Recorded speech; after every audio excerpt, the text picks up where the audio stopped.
Hello everyone, welcome to the Swamp, which is the name of my shop.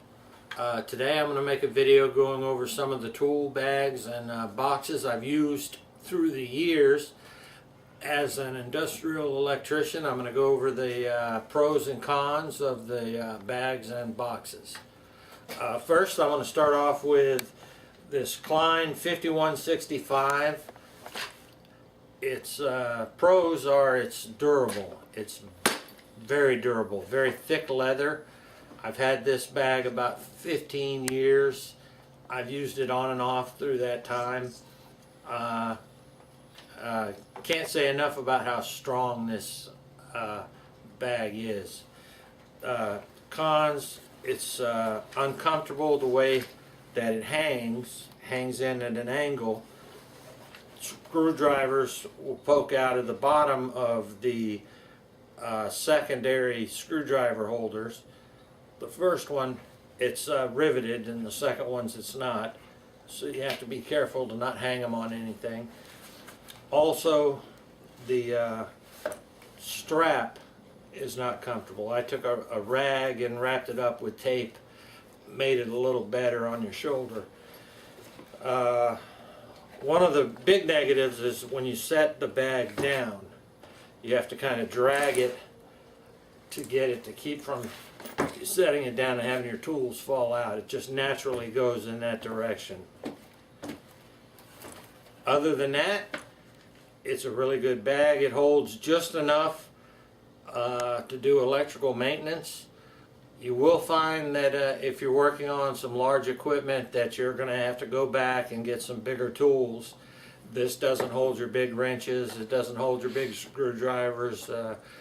I did have a bag on the side that I stuck on there to hold some terminals and things like that, because there's no place on here to hold them. I also tie wrapped a pair of scissors on there to hold my locks. Other than that, that's about all I have to say about it. It's a good bag. When I first got out to the factory that I work at now, everybody had one of these, which I believe is a custom leathercraft. I'm trying to remember. Yeah, it's a custom leathercraft open top bag.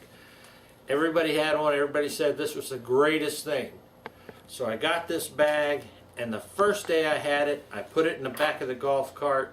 The guy who was driving flew over a speed bump. Whole bag went flying out the back. Every tool I had in it went out. And so a negative is if you drop this bag, everything you have in it's going to go flying out, because it is an open top bag. Positive is you have a lot more room than you did in the Cline. I did modify this bag. As you can tell, I put a bolt here and a bolt here with a piece of rubber around it to hold the sides. This has been laying on the shelf for a while, but to hold the sides apart, because they had a tendency just to fold in on each other.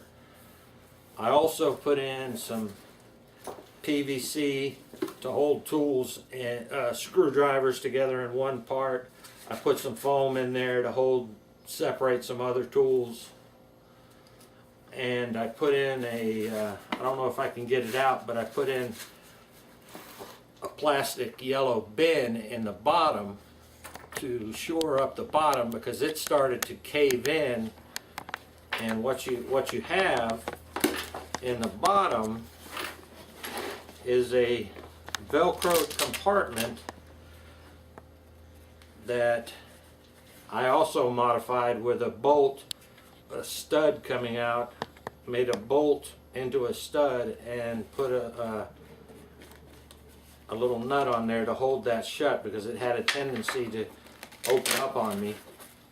But inside there was a plastic bin to hold your terminals. So now it holds spiders. So I'm going to close that back up. It also had a tape holder on the outside, which was handy.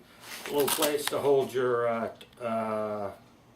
jumpers or whatever. Had pockets on the inside and outside. Pretty good bag overall though.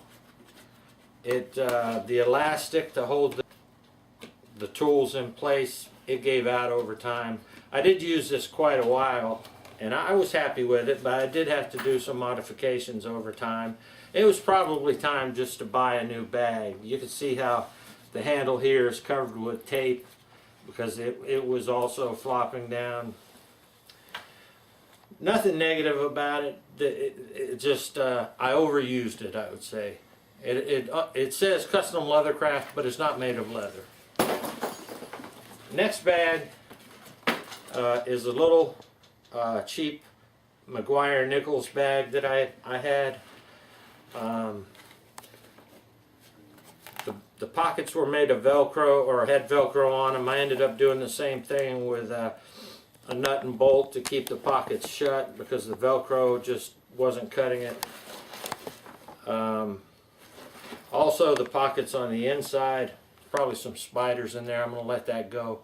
Pockets were too big, so I bolted, put a bolt in the middle to hold the pockets together and make them smaller so they would hold tools better. But I only used this for about a week or two because it really wasn't working out. I might as well have been carrying a grocery bag full of tools. This is good for home use, but not in an industrial environment. Next, I tried out the Veto Pro Pac's XXL-F. A little bit of overkill for what I do. First of all, it didn't fit in my locker. Now, I didn't go out and buy this. A friend of mine gave this to me, and I thought this would be the greatest thing because Veto's known for their quality and their durability.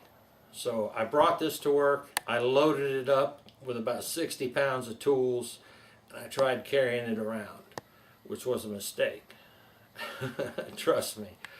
So what I did, I ended up bringing it back home. I love this bag, but it's just too much for an industrial electrician. I didn't have a roll-around cart or anything like that. I have to carry whatever I carry on my shoulder. That's why I ended up with the Veto Pro Pac MC that you can see in my other video. That's the bag I'm using now. That's probably the perfect bag for me. But the pros, this is a sturdy bag. You can do, it's hard to damage this bag. It came with a 5-year warranty, and they stand behind their warranty.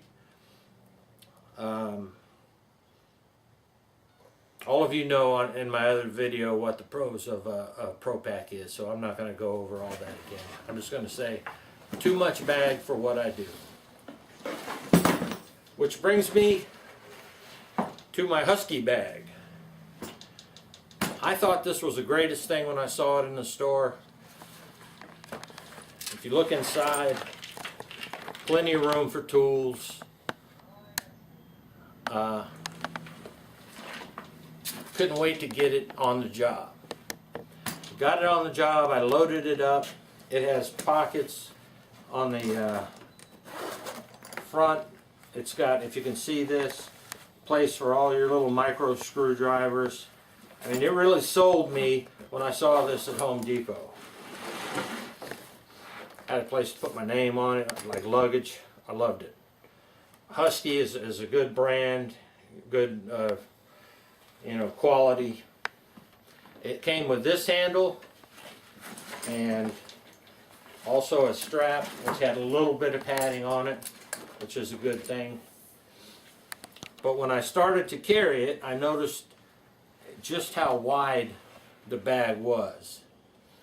When you're carrying something that wide on your side, it's a real hassle to get around in between some of this equipment that I work on. So what I ended up doing, especially with this handle sticking out the side, you can take off this handle by going on the inside, taking off some covers, and then taking off the hardware that holds this handle. And I took this handle off, which made it a little easier to get around, but it was still kind of wide. So I brought this home hoping that I would have some use for it, maybe in my truck. Still takes up a lot of room in there, but it is a good tool bag. It's sturdy. It has a lot of room for all different types of tools. I would recommend it, except they don't make this model anymore. They've gone to a lot of open top tool bags and a few zipper tops, but they're not like this one. I haven't seen this one in a long time. And finally,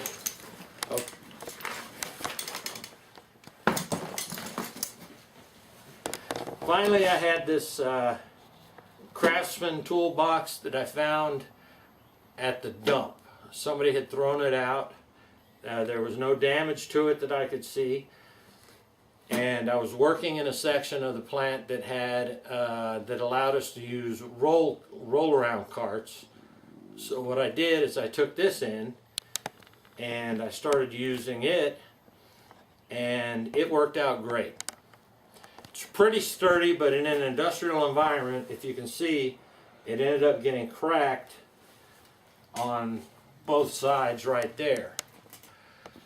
Craftsman used to make really good stuff, and this is an old box. I don't know how old it is, but it was old enough for somebody else to use it for a while and throw it away.